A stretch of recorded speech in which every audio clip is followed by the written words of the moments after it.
The Forgotten House on Elmwood Avenue. The town of Whitmore had a peculiar charm. Its cobblestone streets and vintage lampposts whispered tales of simpler times. But even amidst its charm, one place broke the idyllic image: the decaying house on Elmwood Avenue. Standing tall like a forgotten sentinel, it was a relic of dark stories passed from one generation to the next. The house was built in 1904 by a wealthy family, the Marstons, but tragedy seemed to follow them. Rumors of disappearances, mysterious deaths, and inexplicable phenomena made the house infamous. The family had vanished in 1978 without a trace, leaving the house abandoned. Now, locals referred to it as the Cursed House. Challenge. On a brisk October night, 4 teenagers, Amy, Jake, Lisa, and Mark, gathered around a bonfire in Amy's backyard. Conversation inevitably drifted toward the house on Elmwood. "No one's ever stayed there overnight," Jake said, tossing a branch into the fire. "I bet it's just old and creepy." "That's all." Amy frowned. "There's more to it than that. My grandma told me the Marstons practiced things. Dark things." "Exactly," Lisa said, hugging her knees. "People say you can still hear voices in there." Jake smirked. "I'm not scared." "Let's go tonight.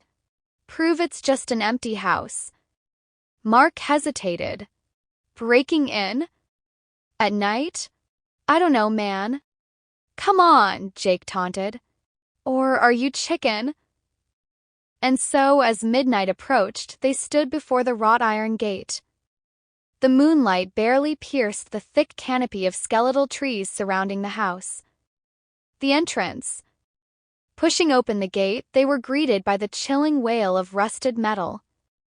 The air grew colder as they approached the front door, which hung slightly ajar.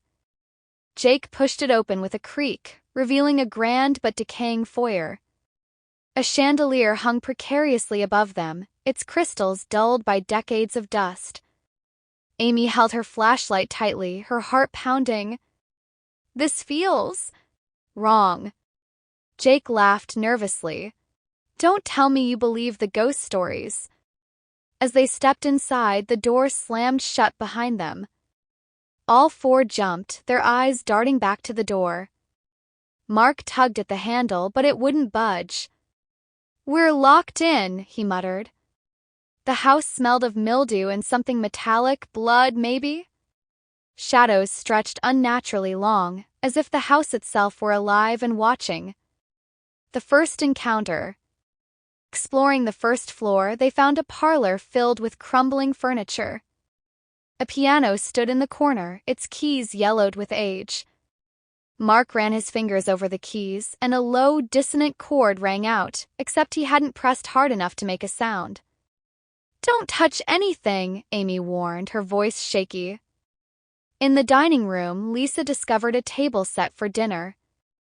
Plates were still there, covered in grime, and the silverware lay scattered as if a meal had been interrupted. "Do you think they just left?" she asked. Jake picked up a tarnished fork. "Or something forced them to." From the corner of the room came a faint sound, like the whisper of fabric brushing against the floor. All 4 froze. "Did you hear that?" Amy whispered. The sound grew louder, closer. Jake swung his flashlight toward the hallway, illuminating nothing but shadows.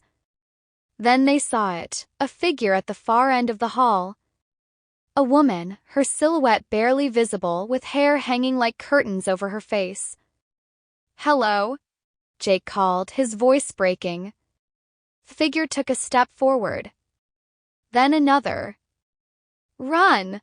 Amy screamed. Splitting up. They bolted in different directions, the panic splitting the group.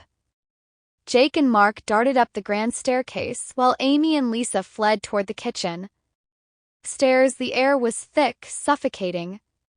The walls seemed to pulse as Jake and Mark stumbled into a bedroom. On the bed lay an old, tattered doll with one eye missing. Mark picked it up, and its head twisted on its own. Did you see that? Before Jake could answer, the wardrobe creaked open. Inside, they saw nothing but darkness, darkness that seemed to move. "Close it!" Jake yelled. Mark slammed the door shut, but not before a hand, cold and skeletal, grabbed his wrist.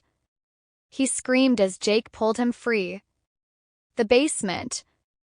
Meanwhile, Amy and Lisa found themselves in the kitchen. Pots and pans hung from the ceiling, swinging as though moved by an unseen hand. The whispers began again, growing louder. "What are they saying?" Lisa asked, her voice trembling. Amy shook her head. The whispers weren't in English or any language she'd ever heard. The basement door creaked open. A gust of icy wind rushed past them, and with it the smell of decay. "We're not going down there," Amy said. But the door slammed shut behind them, and the floor tilted, sending them tumbling down the stairs into the darkness. The basement was a cavern of shadows. Shelves lined with jars of unidentifiable substances loomed in the faint beam of Amy's flashlight. And then they saw it, a circle drawn on the floor, filled with symbols that seemed to writhe as they looked at them. "They did something here," Lisa whispered.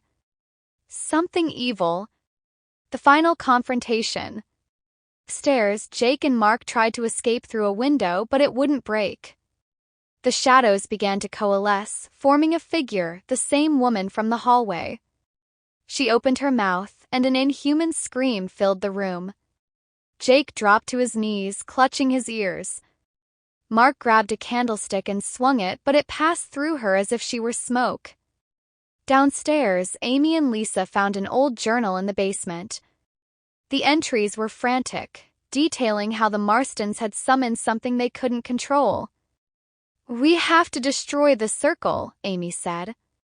Lisa hesitated. "What if it makes things worse?" "We don't have a choice." Amy kicked over one of the jars, spilling its contents onto the circle. The symbols hissed and smoked. The house began to shake. Upstairs, the apparition let out a final, deafening shriek before dissolving into nothing. The front door burst open, and the teenagers sprinted outside, gasping for air. The aftermath. The house fell silent once more, its walls still and lifeless.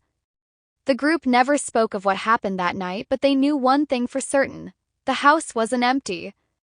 And it wasn't finished.